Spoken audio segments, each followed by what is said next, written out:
Hey guys, welcome in or welcome back to my channel. I'm Juju Rose. So I told you guys that I had a story time coming and today is the day.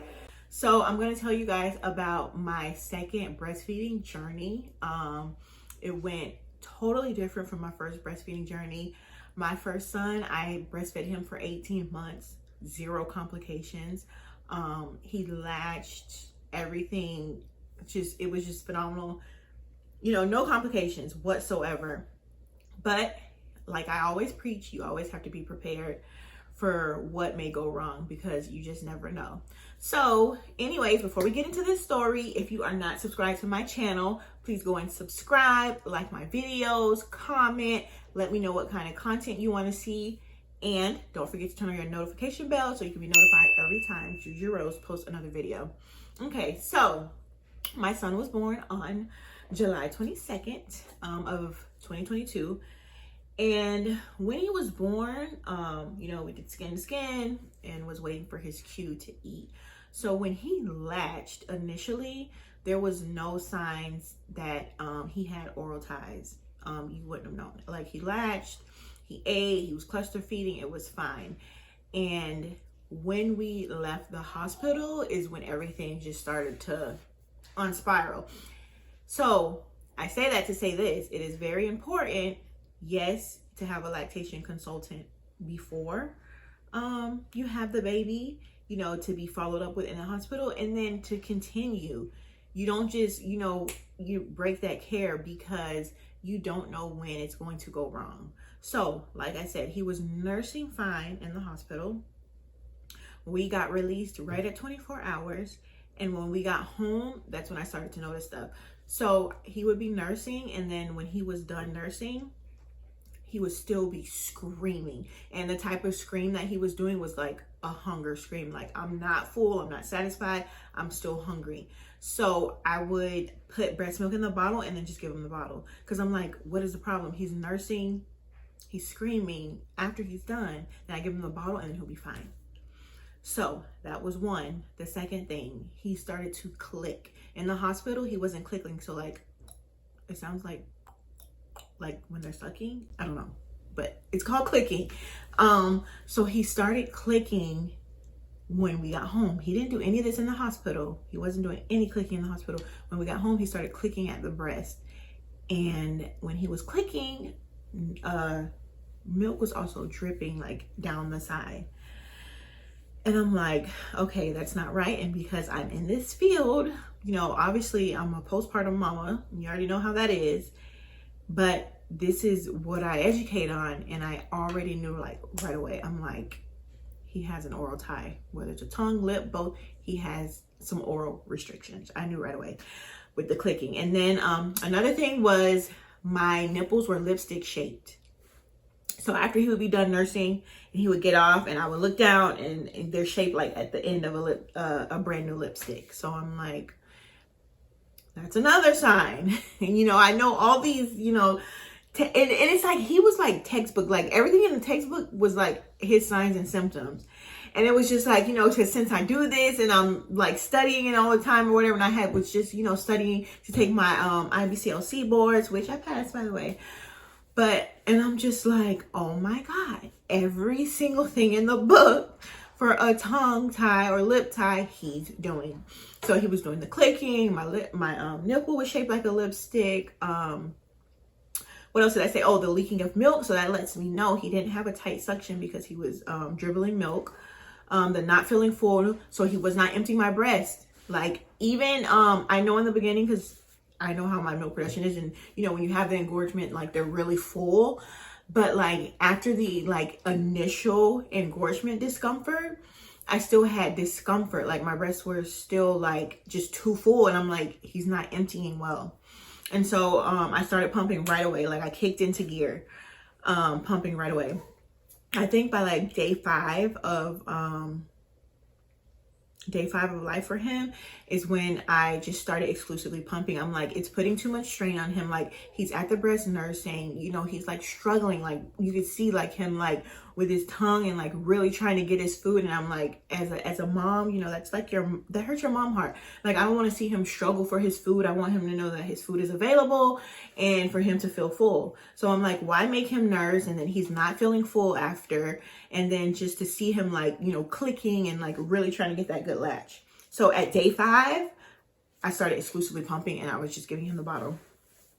So then fast forward, obviously I'm a lactation consultant now, but I was a certified breastfeeding specialist then, and I knew all the signs. I diagnosed it myself because even when I called the pediatric dentist to make his appointment for an evaluation, they said, have you seen a lactation consultant? I said, not yet, but I'm a certified breastfeeding specialist. I'm a nurse. I'm like, I know what's going on. But fast forward, we did end up seeing a lactation consultant before, even though like I'm in this field. But as a mom and then trying to navigate that side of it, it's just too much on you mentally. So I was like, I'm gonna just stick to my mama role and, you know, do what I need to do, but I'm gonna hire a lactation consultant. So I hired a lactation consultant. We went and saw her, and she knew a position that I had not tried that would work for nursing. So I told her I had started exclusively pumping. She did like the whole evaluation on him, and, you know, she's seen the oral restriction, and she said, you know, let's try this position that we tried in her office, which was laid back. And if you've seen my short video on TikTok or Instagram, it shows like me doing a laid back position with him. So I kind of like straddled him on my thigh, and then we just, you know, laid back. And so that would help him like with the let down. And when you have restrictions orally, you know, you choke. He also was choking a lot. And so that would help him with when I would have the let down and I would lean back, and it would help him with the latching. So when we started that position, after I met with her, we started that and it was working. So he was nursing fine during that, but I was still pumping and, you know, giving him a break with the bottle. But she was like, you know, still nurse him just to keep him familiar until you have the frenectomy done, which is the release of the oral restriction. So we seen her and then we went, so he was born in July, and then we went in October to have the release. August, September, so that's 3 months.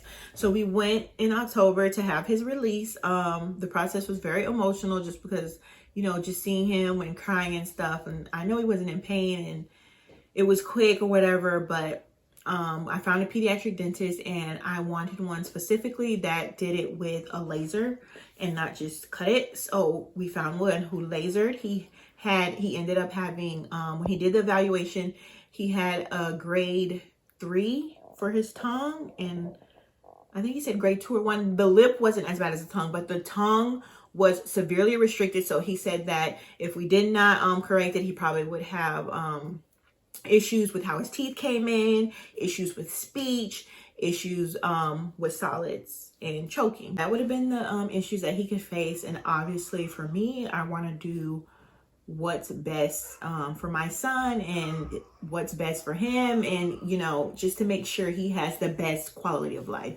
We decided to go ahead with the frenectomy to get the release on his tongue and his lip.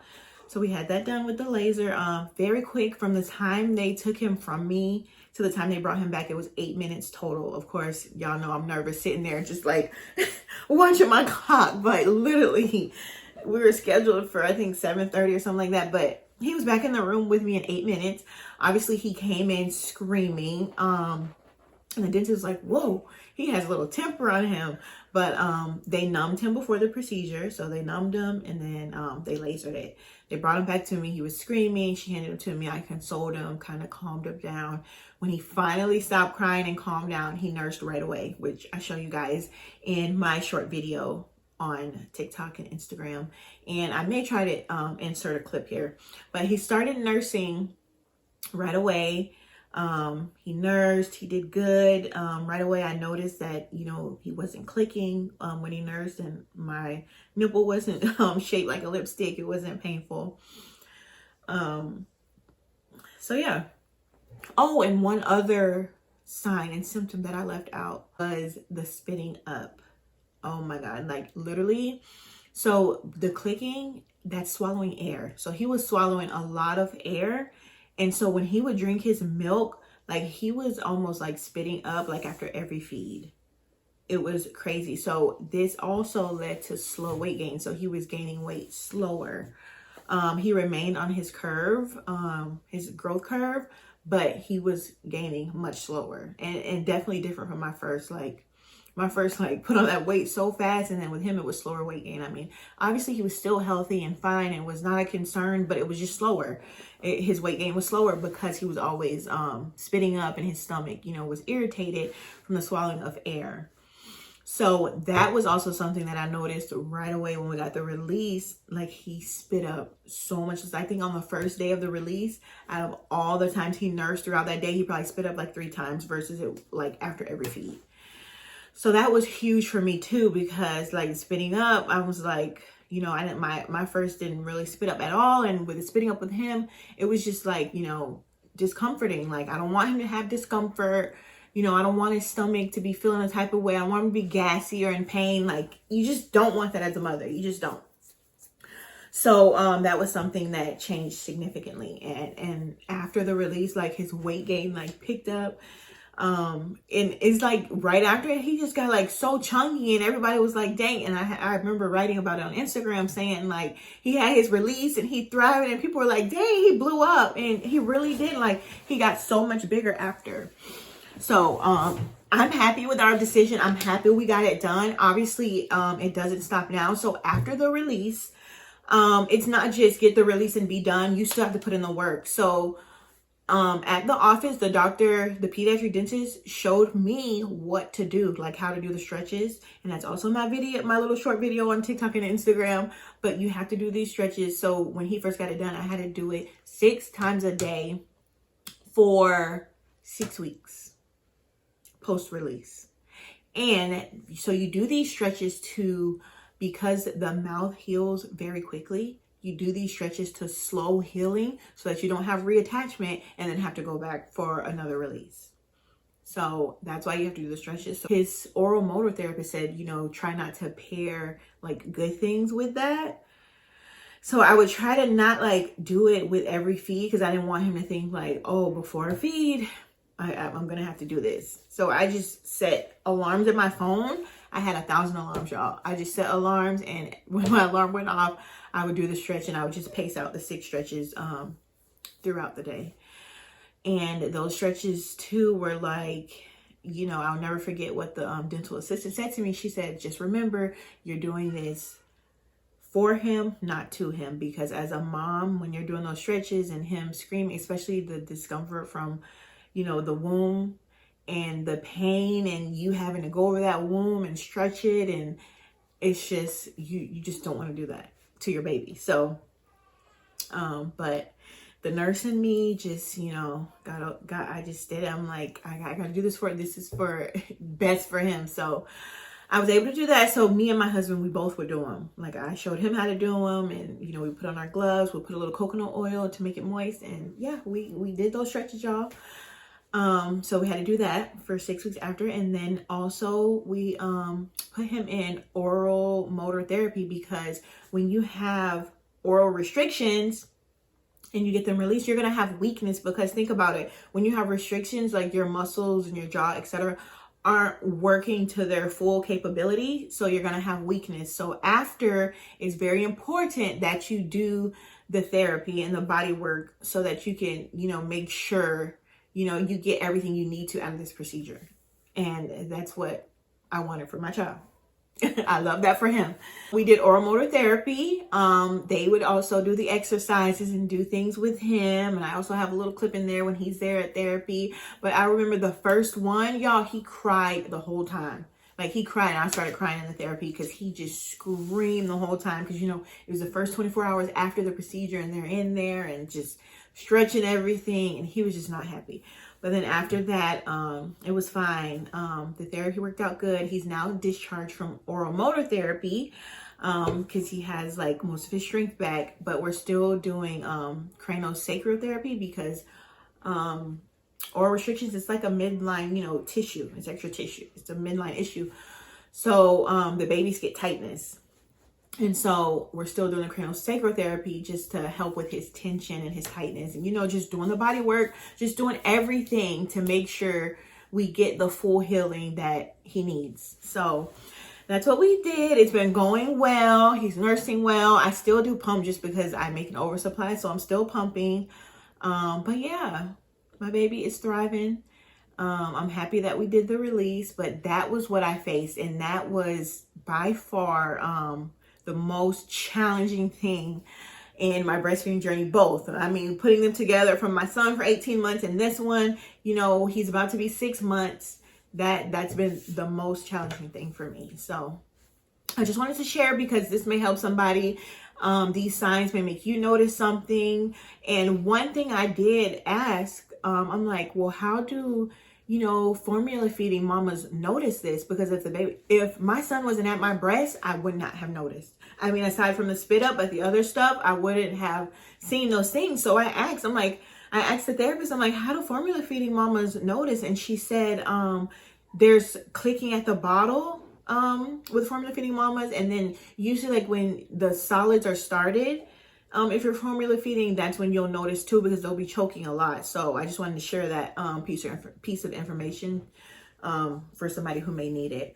But it's much harder to detect if you're not putting the baby to the breast, because that's literally like the only reason I knew right off front. And because I had breastfed before, like a first time mom, I could have easily missed those. But because I had breastfed before, because this is like the field that I'm in and what I educate on and what I teach on, it was easier for me to catch it. But I can't even imagine like being a first time mom with that and not having any knowledge in the lactation field. So I just wanted to share my story and share the journey for somebody that it may help. So yeah. Thank you guys for tuning in. Thank you guys for watching. Remember to like, comment, and subscribe.